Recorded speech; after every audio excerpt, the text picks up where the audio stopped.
Bonjour à tous! Cette année, j'ai eu l'occasion de me rendre dans un musée que je n'avais jamais visité auparavant, et à mon grand regret.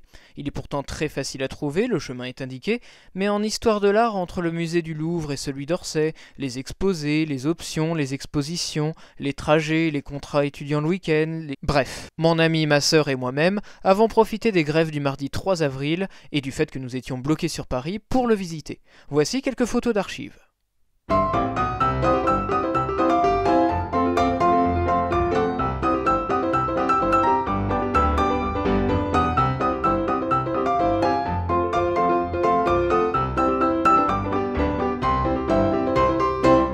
Nous ne sommes pas sortables. Si vous avez vu le titre de cette nouvelle chronique, si vous y êtes déjà allé vous-même et que vous avez reconnu les lieux, je vous propose de me suivre pour une visite critique du musée Jacques Marandré. Collection, prestations, muséographie, espace, interrogeons-nous sur la qualité proposée par ce temple de l'art. Édouard André est issu d'une famille de riches banquiers. Il entre à l'école spéciale militaire de Saint-Cyr, d'où il ressort guide de la garde impériale, un corps rattaché au service de l'empereur lui-même, Napoléon III. Cependant, après avoir participé aux campagnes d'Italie et du Mexique, il met un terme à sa carrière en 1863, soit un an avant la mort de son père Ernest André. Il a 30 ans. Il se tourne vers l'art et acquiert de nombreux objets, tableaux. En 1872, la Gazette des Beaux-Arts, qu'il rachète, et auparavant, en 1867, un vaste terrain situé boulevard Haussmann, sur lequel il fait construire de 1868 à 1875 un hôtel particulier. Entre-temps, en cette année 1872, il commande son portrait à une artiste talentueuse et prometteuse, Nelly Jacquemart, qu'il épousera en 1881. Cette union l'a fait abandonner la peinture, et même si son époux est atteint par la maladie, le couple reste passionné d'art. Ils voyagent ainsi pendant 13 ans dans plusieurs pays pour satisfaire leur passion commune et réunir sous un même toit des pièces d'exception. Mais en 1894, Édouard André décède à l'âge de 60 ans. Le couple n'a pas d'enfant et la fortune revient à son épouse contre l'avis de la famille. Restée seule depuis, Nelly Jacquemart continua d'embellir la collection familiale jusqu'à sa mort en 1912, où elle lègue par testament l'hôtel particulier et l'ensemble de la collection à l'Institut de France. L'hôtel particulier ouvre ses portes au public en 1913 sous le nom du musée Jacques Marandré. Le couple a réuni de très nombreuses œuvres à la parenté prestigieuse. Élisabeth Vigée-Lebrun, Jean-Marc Nattier, Jean-François de Troyes, Hubert Robert, Jean-Baptiste Greuze, Jean-Siméon Chardin, Jean-Honoré Fragonard, Canaletto, Giovanni Paolo Panini, Giambattista Tiepolo ou encore François Boucher. Des sculptures et des bronzes de périodes très diverses, nous pouvons citer Donatello, Andrea della Robbia, Antoine Coisevaux, Pigalle, Michelozzo ou encore l'atelier de Tiziano. Nourrissant un intérêt particulier pour la Renaissance, Nelly Jacquemart acquiert des pièces d'autres noms illustres, Vittore Carpaccio, Andrea Mantegna, Giovanni Bellini, Paolo Uccello, Perugino ou encore Sandro Botticelli. Et la collection s'étend encore aux peintres anglais, Joshua Reynolds, Thomas Lawrence et les frères Winterhalter. Étant donné la diversité de la collection, il faut que je procède par section concernant les œuvres que j'ai le plus appréciées. La visite s'ouvre sur les tableaux des maîtres du XVIIIe siècle, français pour la plupart. J'ai tout de suite remarqué la toilette de Vénus de François Boucher et son pendant qui lui fait face, le sommeil de Vénus. Ces deux toiles sont très représentatives du sujet dominant à la cour de France sous le règne de Louis XV. La figure féminine est au cœur des compositions et l'artiste invoque le cadre mythologique pour représenter en toute liberté le nu. Les diagonales marquées du corps, le rendu des chairs, l'atmosphère claire et doucereuse, tout aspire à une attirance bienveillante. On regrettera juste de ne pas pouvoir les retrouver dans leur entièreté sur le site officiel. Je ne m'attendais pas à trouver la seconde œuvre dans ce musée. Il s'agit d'une version du Grand Canal et du pont du Rialto vue du sud, peinte par Canaletto vers 1740, et que l'on distinguera donc de celle exposée dans la Galleria Nazionale d'Arte Antica au Palazzo Barberini à Rome, qui, elle, a été réalisée de 1733 à 1735, et qui se différencie notamment par la taille, elle est plus grande, par la composition moins étouffée, par les couleurs plus douces et les personnages. Mais la variante de Jacques Marandré n'est pour autant pas dénuée de qualité. Fidèle à sa réputation, l'artiste détaille beaucoup les bâtiments et les rend très identifiables, les quais témoignent des activités animant le point névralgique de la ville de Venise, et le Grand Canal est jonché de gondoles. C'est indéniablement une vedute de très bonne facture, très représentative de la vie de la Sérénissime. Mais j'ai deux choses à dire sur l'exposition de cette œuvre. Premièrement, mettre une vitre devant une peinture qui est accrochée en face d'une source de lumière, en l'occurrence une fenêtre, c'est une très mauvaise idée, même si la vitre peut être nécessaire. Autant changer l'œuvre de place car vous ne pourrez jamais la regarder dans son intégralité. C'est impossible. Deuxièmement, si vous vous penchez pour apprécier les détails, et si vous êtes loin aussi de toute façon, les alarmes seront vos pires ennemis. C'est la première fois dans un musée que je trouve ce paramètre si handicapant. Cela vous freine, vous avez l'impression d'avoir fait quelque chose de mal, tout le monde vous regarde, et du coup vous passez à la suite sans avoir profité pleinement de l'œuvre. La peinture la plus plaisante de cette section est sans aucun doute le portrait de la marquise d'Antin de Jean-Marc Nattier. Peut-être ne connaissez-vous pas ce peintre, mais il s'agissait d'un artiste reconnu qui a réalisé les portraits de grandes personnalités de son temps et qui était un portraitiste officiel de la famille royale sous Louis XV. Celui de Mathilde de Carbonel-Canisi est intéressant car il a été réalisé avant sa nomination en tant que portraitiste officiel, et il exprime au mieux les qualités qui plurent à la reine Marie Leschinska, la femme de Louis XV. À la différence des portraits officiels, généralement très codifiés et rigoureux, Nattier était apprécié pour la douceur qu'il donnait à ses modèles, le rendu paisible de l'attitude et de l'expression qui leur confère beaucoup de grâce. Il est difficile de juger les peintures anglaises car elles font partie de ces œuvres dont l'exposition laisse vraiment à désirer. Elles sont accrochées en fait au fond de salles fermées à l'entrée. Aucune déambulation possible, aucun rapprochement, un éclairage ou trop fort ou trop sombre, si bien qu'aucune de ces œuvres ne m'a réellement marqué. L'étage est dédié à l'art italien, et j'aurais vraiment aimé vous parler des nombreuses sculptures et bas-reliefs qui tapissent les murs. Je ne remets pas en cause leur agencement car il a été reconstitué d'après l'accrochage personnel de Nelly Jacquemart, suite à la mort de son époux. Et il est de plus très représentatif de la façon dont on exposait les œuvres au salon officiel par exemple.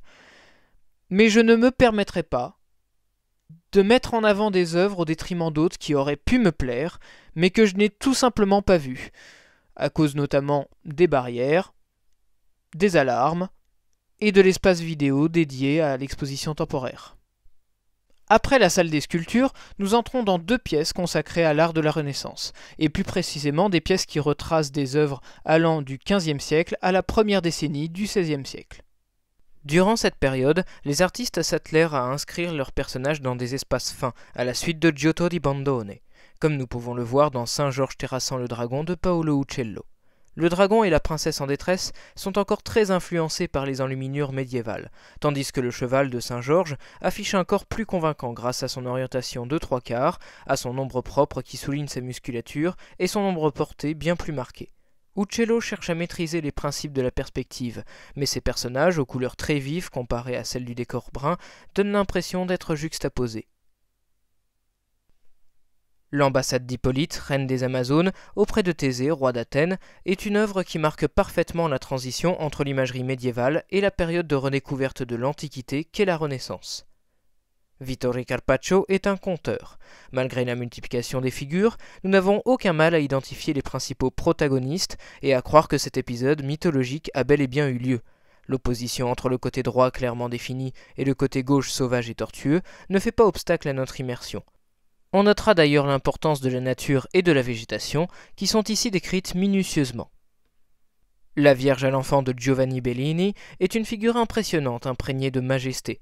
La façon dont elle pose, drapée dans ses habits amples aux plis cassants et assise dans un trône en marbre surélevé, lui donne un aspect très sculptural. L'utilisation de couleurs aussi profondes fait résonner l'image traditionnelle de la Madone dans un décor mystérieusement vide. Une aura de noblesse se dégage des 2 figures à la tête baissée, les yeux presque clos, dans un calme qui contraste avec l'atmosphère lourde et assourdissante. Je tiens à saluer encore 3 dernières œuvres, histoire de rattraper le rendez-vous manqué avec les peintres anglais. La fuite en Égypte de Sandro Botticelli illustre sa résignation à ne plus réaliser des œuvres qui portent atteinte à la foi religieuse, suite au bûcher des vanités élevé en 1497 sur la Piazza della Signoria à Florence. Botticelli a toujours représenté des scènes chrétiennes, mais alors qu'il excellait dans la représentation d'épisodes mythologiques et dans l'élégance des nus, il se restreint ici à une vision beaucoup plus sage de l'épisode biblique. L'auteur de la naissance de Vénus et du printemps abandonne ainsi les principales innovations acquises pendant la Renaissance. Le drapé de la Vierge ne laisse plus ressentir la présence du corps sous ses épais habits, et le cadre resserré ne laisse plus voir ni paysage ni profondeur. Un timide chemin inclut Joseph dans la composition, et la tête de l'âne sort sans introduction préalable de derrière Marie. Revenu au rez-de-chaussée, une salle, une nouvelle fois fermée, nous expose Diane et Actéon de Francesco Albani. Il s'agit d'une acquisition tout à fait récente du musée, puisqu'elle s'est vue offerte le 2 février dernier. La collection du couple s'est agrandie. Cette peinture sur cuivre est vraiment éclatante. La masse très sombre de la végétation fait ressortir les corps nus très élégants de la déesse et de ses suivantes, et ne rend l'arrière-plan et le ciel qu'encore plus marquants. Le détail de la punition que Diane inflige au pauvre chasseur Actéon est presque imperceptible. Quelle malchance de l'avoir surprise dans son intimité! Dans la même salle, l'autoportrait de Nelly Jacquemart clôt la visite du musée. Sa robe brune se détache à merveille du fond neutre gris et dessine sa silhouette mince alors que son corps est subtilement tourné de 3/4 de l'autre côté. Elle nous fait presque dos, mais nous accorde un regard en arrière. Les détails de son visage décrivent un teint blanc crevé par des joues roses, mais à l'incarnat timide. Un sourire se dessine sur ses lèvres pincées et relève son petit menton. Son regard noir, intense, souligné par l'ombre de ses sourcils, nous interpelle et vient assurer la justesse et la précision du pinceau de l'artiste. Il s'agit très certainement de l'une de ses dernières créations, et l'on rêvera, avec raison, des peintures qu'elle n'aura jamais accomplies. Les œuvres présentées ont ainsi de quoi ravir et attirer à elles seules. Je me permets de rajouter ici une petite chose au montage concernant cette œuvre d'Antoine Coisevaux qui m'a très impressionné. Il est dit qu'elle représente de façon posthume l'architecte Jacques Ier Gabriel, mais je suppose, contre l'avis des notices physiques et numériques, qu'il s'agit plutôt du portrait de Jacques IV Gabriel, puisque le site officiel de Jacques Marandré lui-même précise que le portraituré est mort 25 ans avant la réalisation du buste. Or, Jacques Ier est mort vers 1628, soit 83 ans avant la réalisation du buste. Jacques II meurt 49 ans avant, Jacques III meurt seulement 14 ans avant, tandis que Jacques V survit 31 ans après la réalisation du buste. Je suis vraiment gentil de ne pas compter cette incohérence, parce que j'ai l'espoir qu'il peut s'agir d'une faute d'inattention, qu'ils n'ont pas fait exprès, quoique le format des œuvres de François Boucher n'a pas été respecté délibérément, ce n'est pas possible autrement. Donc je suis gentil. Nous pouvons reprendre le cours de cette visite. Mais le musée Jacques Marandré est également un cadre merveilleux où le mobilier et l'architecture ne manqueront pas de vous subjuguer. Le raffinement et le confort sont partout. En sa qualité d'ancien hôtel particulier, chaque pièce est ainsi décrite dans sa fonction antérieure. Et c'est vraiment gratifiant de se trouver dans un lieu dont l'histoire est retracée et qui a toujours été intimement lié à la culture. Dommage que les œuvres ne bénéficient pas du même intérêt. En effet, les cartels ne spécifient jamais les dimensions, n'indiquent pas souvent la technique ou le support, et parfois ne précisent même pas la date. Cela contraste énormément avec les descriptions des pièces, et donne à l'ensemble un aspect très hétéroclite, entaché par l'incohérence. Lorsque l'on se donne une règle, on la suit jusqu'au bout. Mais ce qu'il y a de plus dramatique, c'est que les cartels ne servent jamais de complément à la compréhension de l'œuvre, exception faite de la fresque de Tiepolo, pièce maîtresse du musée, qui domine l'escalier d'honneur, la réception d'Henri III à la Villa Contarini. Le cartel nous explique que l'œuvre a été achetée par le couple, alors en voyage en Italie à la Villa Contarini elle-même, et qu'elle a été installée peu avant la mort d'Édouard André. Mais ce cartel est à double tranchant, car il nous indique la présence dans le musée d'une deuxième fresque de Tiepolo, la renommée annonçant la visite du roi Henri III, qui décore le restaurant qui ne se visite pas. Mais vous pouvez vous y rendre autour d'un café pour la modique somme de... Donc, pour en revenir au cartel, leur seul intérêt, finalement, se résume au message suivant. Vous regardez une œuvre de cet artiste. Et c'est tout. Aucune réflexion sur le contexte de création, l'inspiration de l'auteur, aucune explication sur la technique et le support employé, la façon dont le couple Jacques Marandré a acquis cette œuvre, ce n'étaient pourtant pas les idées qui manquaient. L'entrée s'élève à 13,50 €. De surcroît, sans accès gratuit pour les étudiants en histoire de l'art. Avec tout de même une réduction, mais cette réduction ne permet d'économiser que la visite de l'exposition temporaire. Et cette donnée est très certainement ce que j'exècre le plus dans le milieu des arts, car cela soulève de nombreux problèmes. Si vous me permettez de faire un aparté, premièrement, c'est cher. Une personne qui aurait juste la curiosité de s'y rendre peut vite être refroidie par ce prix. Je pars du principe que l'art appartient à tous et qu'il est dommageable d'amenter ceux qui ont le courage et le désir d'aller à sa rencontre, d'autant que les musées qui pratiquent ce genre de tarifs se privent bien souvent d'une clientèle autrement plus conséquente que celle qu'ils accueillent actuellement. Je suis certain que la plupart des gens qui pourraient y aller, mais qui n'y vont pas, peuvent être démotivés juste pour cette raison. C'est le second problème. J'ai le sentiment que l'art se veut élitiste, et comme je l'ai évoqué précédemment, cela ne concorde pas avec son principe d'intérêt public. Cela crée une distance entre les personnes qui ne peuvent pas se le permettre et ceux qui considèrent cela comme un prix à payer. Ne me dites pas que ceux qui ne se rendent pas dans les musées ne s'intéressent pas à l'art, car tout le monde aime les supports visuels. Enfin, pourquoi faire payer, même avec une réduction, les étudiants en histoire de l'art et de l'archéologie, des personnes qui se destinent au métier de guide, de professeur, d'historien, de conservateur, de restaurateur, des personnes qui vont consacrer leur vie et s'attellent déjà à la compréhension et à la diffusion de l'art. Finalement, ce sont de potentiels futurs employés et collaborateurs des musées que Jacques Marandré et d'autres établissements sanctionnent.